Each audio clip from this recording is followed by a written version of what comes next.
Sledujete podcasty In Music.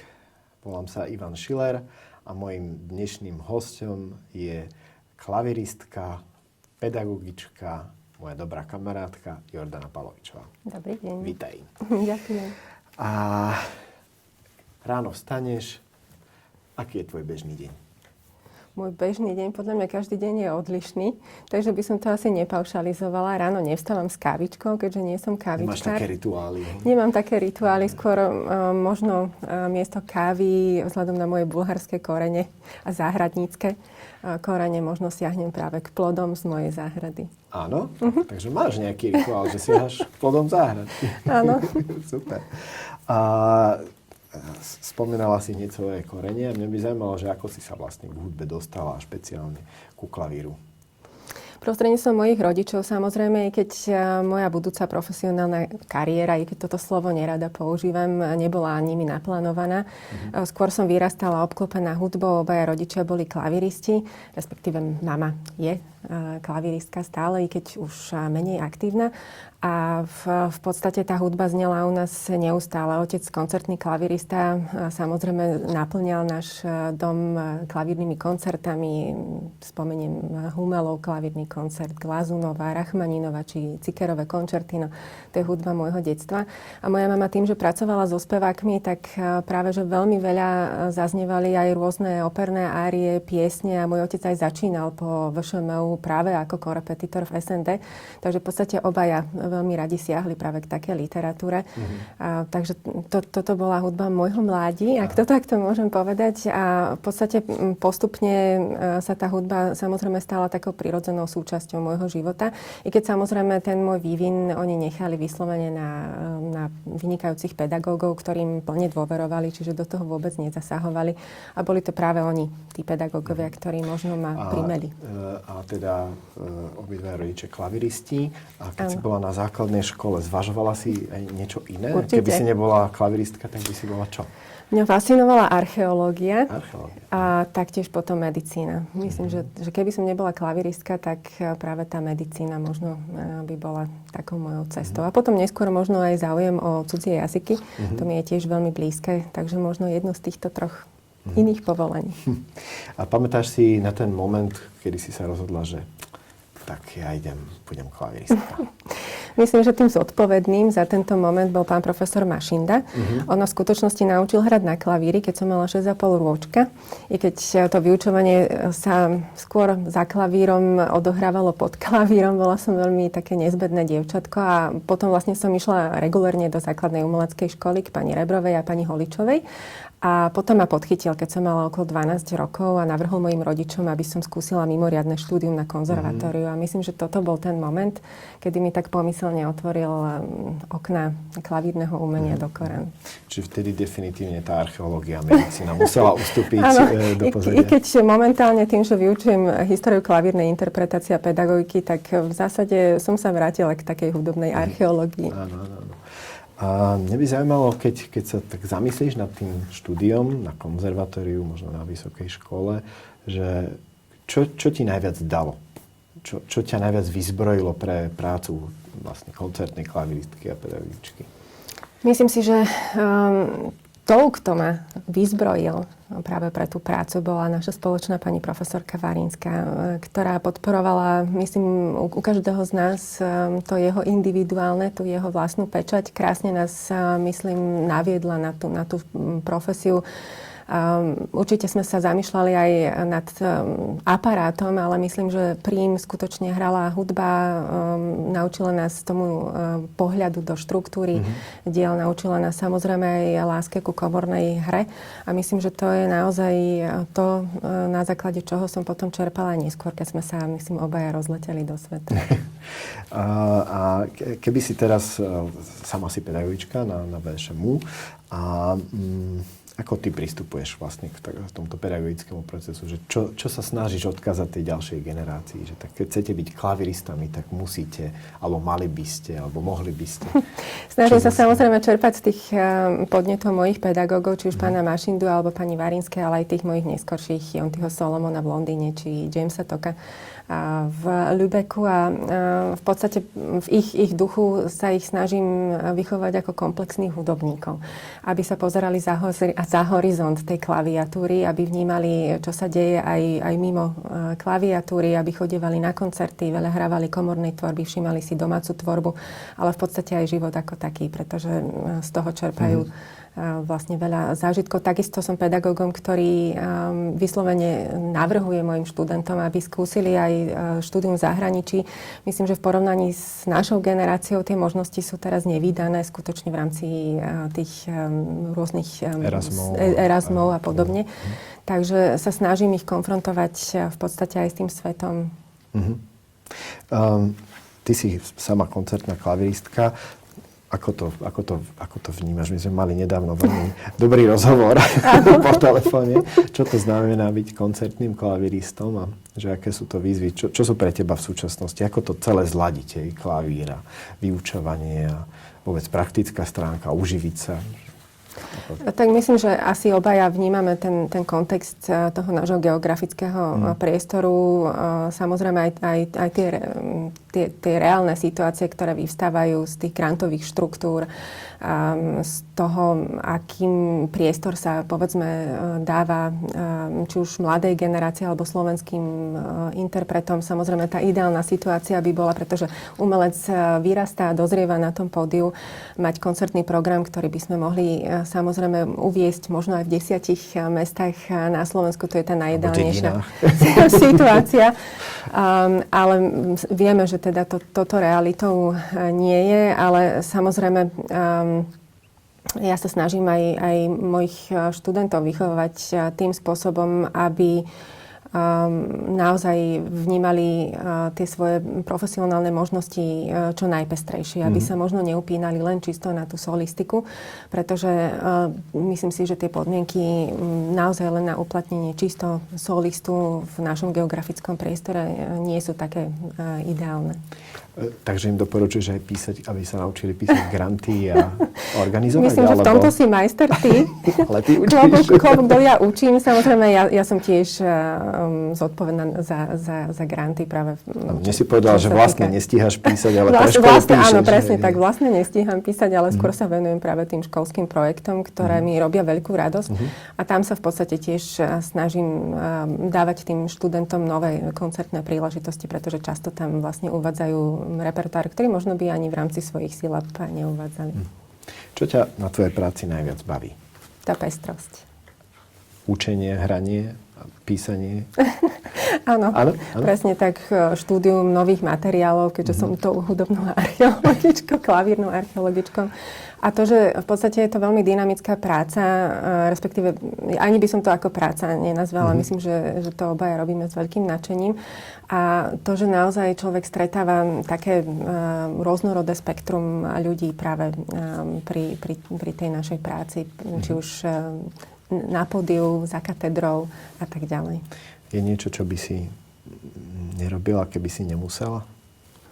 Ja všetko robím s nadšením, takže zatiaľ som nenarazila na niečo, čo by vyslovene vo mne vyvolalo nejaký odpor. Aj to písanie grantov nakoniec. Myslím, že aj do toho by som sa pustila. Ako vnímaš súčasnú nastupujúcu generáciu klaviristov? Je tam nejaký rozdiel?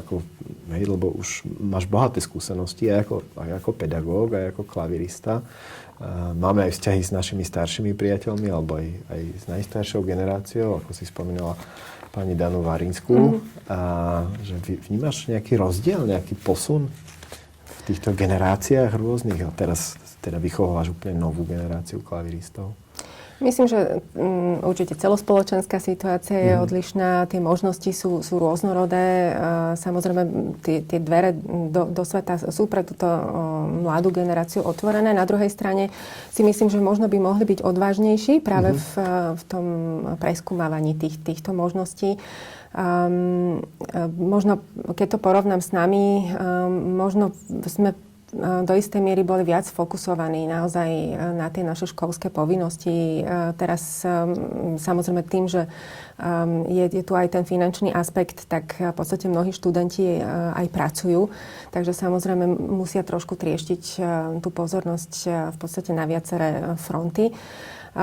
Taktiež možno tá skladba tých študentov je teraz pestrejšia vzhľadom na to na možno viacerých zahraničných študentov. Možno na rozdiel od našich čias momentálne na Vysokej škole muzických umení posledné roky máme 2 smery, pedagogický a koncertný. Takže v podstate tam možno sú trošku aj zľahka odlišnosti práve v tých nárokoch alebo v tom repertoári, keď musím povedať, že aj tí, ktorí sú na tom pedagogickom smere, tak siahajú po veľmi náročnom a veľmi peknom programe. Možno také tie trendy, ktoré vnímam a ktoré aj rada podporujem, sú, že tí študenti sú možno odvážni aj pri siahaní po možno nepravom, nehrávanom repertoári alebo nemainstreamovom repertoári.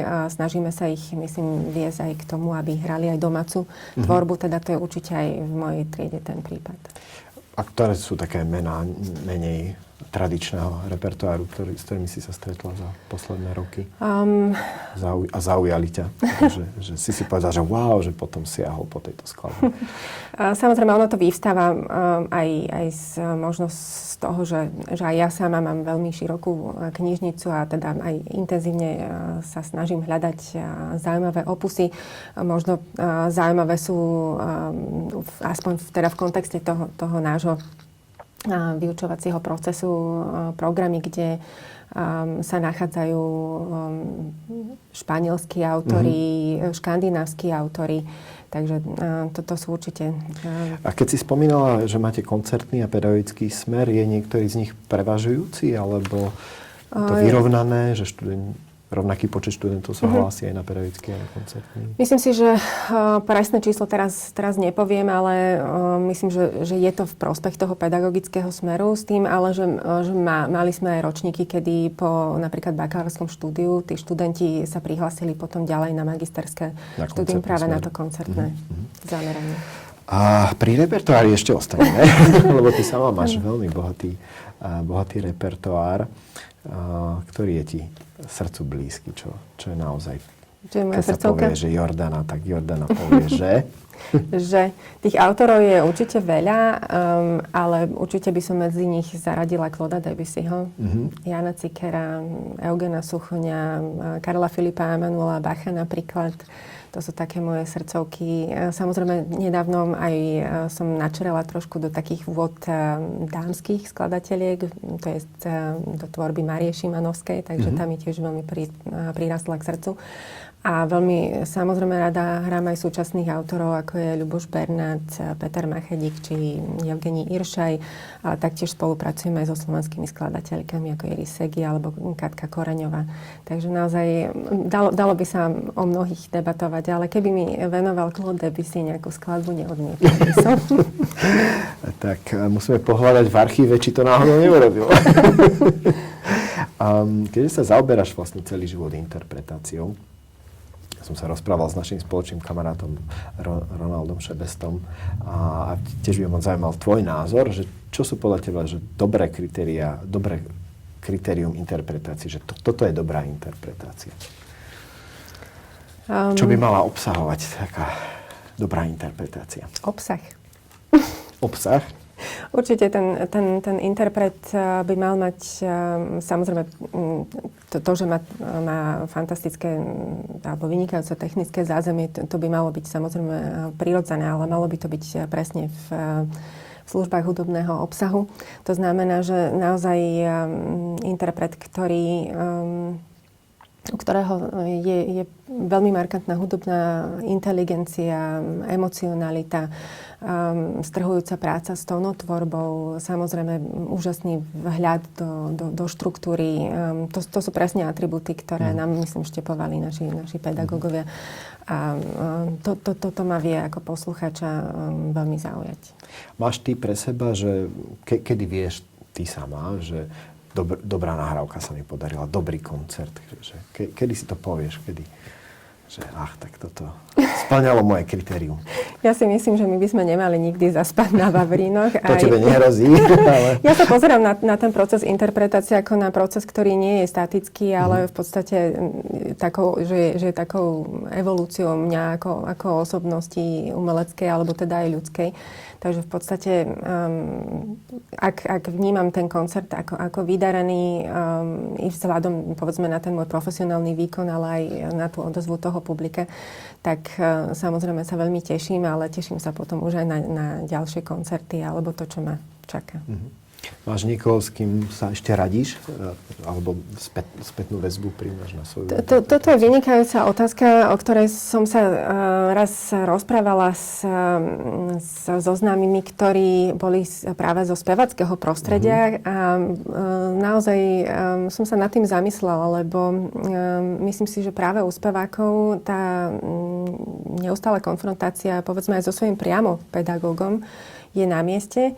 A častou praxou, myslím, že u nás vlastne klaviristom my tak vyletíme ako keby z toho hniezda a potom možno skôr už ideme takou svojou cestou, ale samozrejme rada skonzultujem svoju interpretáciu s niektorými mojimi kolegami, blízkymi priateľmi, že myslím, že naozaj tá spätná väzba je dôležitá, alebo samozrejme aj nahrávka ako taká môže byť takým vhodným zrkadlom. Aj sa nahrávaš pravidelne? Sama ešte doma? Nemôžem to povedať. Ja som skôr taký kontaktný typ, takže skôr rada zahrám nejakému kolegovi. Vo mne to tiež veľmi dlho trvá, kým sa nahrám. Ja si hovorím, že už by som sa mohol nahrať, vypočuť, ale je to celkom namáhavý proces. Presne tak. Máš nejaký typ nástroja klavíra, ktorý je obľúbený? Steinway, Bisenwerfer, Fazioli? Samozrejme, že som sa stretla s viacerými vynikajúcimi nástrojmi a myslím, že aj horší nástroj môže pôsobiť pre študujúceho stimulačne, pretože v podstate sme donútení možno z toho klavíra ešte viac sa snažiť vytiahnuť. A určite je dôležité aj striedať tie nástroje pri cvičení, ale možno na tom koncertnom pódiu som veľmi rada, ak mám k dispozícii koncertný Steinway. Máš doma Steinway? Ja by som chcela povedať na margo toho, že ja som z klavírnej rodiny, takže mám viacero nástrojov aj takého historického razenia. Super. Tak na záver nášho rozhovoru mám pre teba pripravenú takú hru, ktorú hráme s ľuďmi, ktorých takto máme ako hostí. A tá hra je v podstate jednoduchá. Budeš mať na výber jednu alebo druhú odpoveď. Treba povedať, že tie odpovede sú zámerne akože podobné, čiže nie je to, že buď alebo, nie je to čierno-biele, je to pomerne náročné si vybrať, ale tak berme to akú hru. Čiže môžem povedať, že aj. Môžeš povedať aj, ale môžeš povedať, že tak teraz to takto cítim. Tak, prvá otázka. Klasicistická sonáta alebo baroková suita? Oba sú fascinujúce. Asi by som siahla k tej klasicistickej sonáte, ale s tým, že do budúcna aj po barokovej suite. Výborne. Hudobná analýza alebo dejiny hudby? Dejiny hudby vzhľadom na tú moju históriu klavírnej interpretácie. Rozum alebo cit? Cit.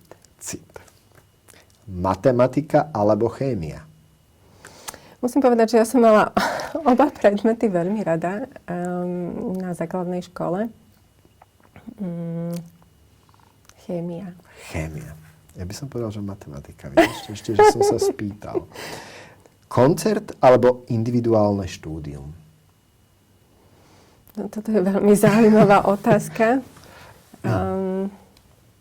Aby som sa dostala na ten koncert, tak to individuálne štúdium je dôležité. Čiže cvičíš pred koncertom? Určite.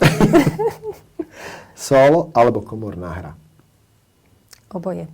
Najlepšie skombinované v rámci jedného koncertu. Áno? Rada to kombinujem. Hutná, technicky efektná sadzba alebo jednohlasná meditatívna melódia? To druhé.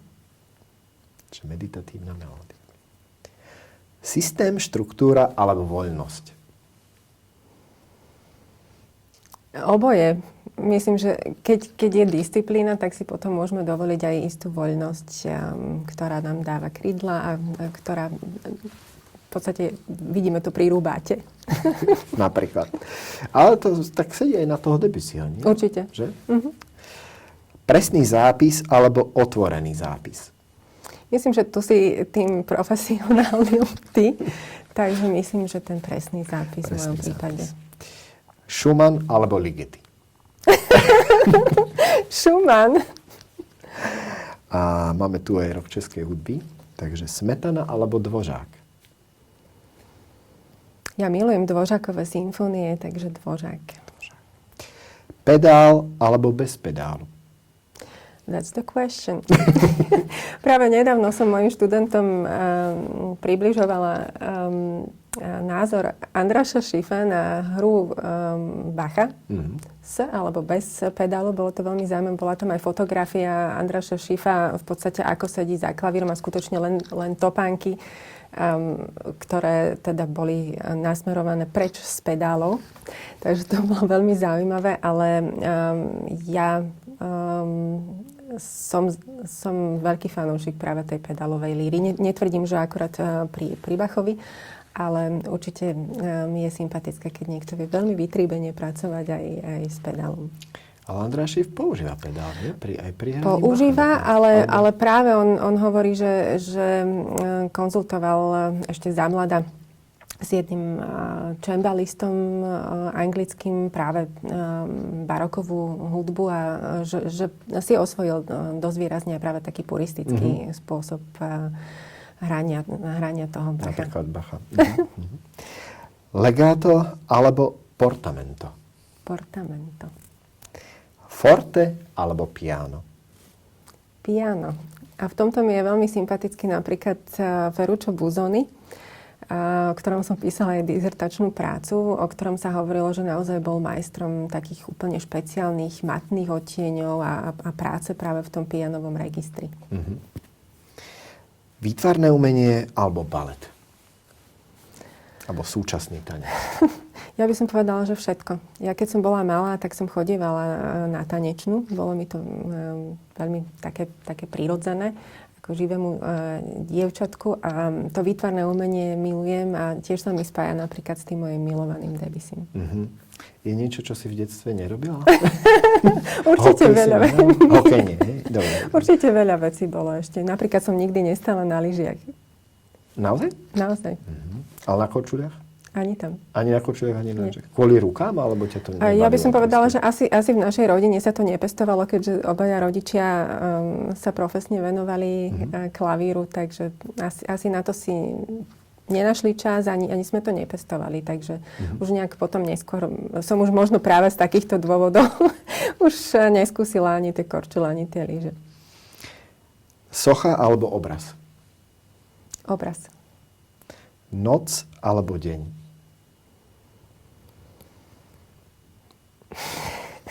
Myslím, že oboje má svoje čaro. Si nočný typ alebo skorej ranný? Ja som nočný typ. Nočný typ. Určite. Znamená, že vstávaš 10. 11. Nie. Ja stávam ráno, ale vydržím dosť dlho do noci. Aj cvičíš v noci, alebo skoro iné veci? Viem cvičiť aj v neskorých večerných hodinách, ale myslím, že to nie je zase môj prípad, že by som potom cvičila do neskorých nočných hodín. Zmrzlina alebo rezeň? Myslím, že existujú aj iné alternatívy, akorát ako tieto dve pochuťky. Čomu by si dala prednosť? Možno skôr tej zmrzline. Zmrzline. Tak veľmi pekne ti ďakujem za tvoje odpovede aj za celý rozhovor a tešíme sa na ďalšie tvoje koncerty. Ja veľmi pekne ďakujem za veľmi príjemný rozhovor a pozvanie. Tak, rozprával som sa s Jordanou Palovičovou. Sledovali ste podcast In Music.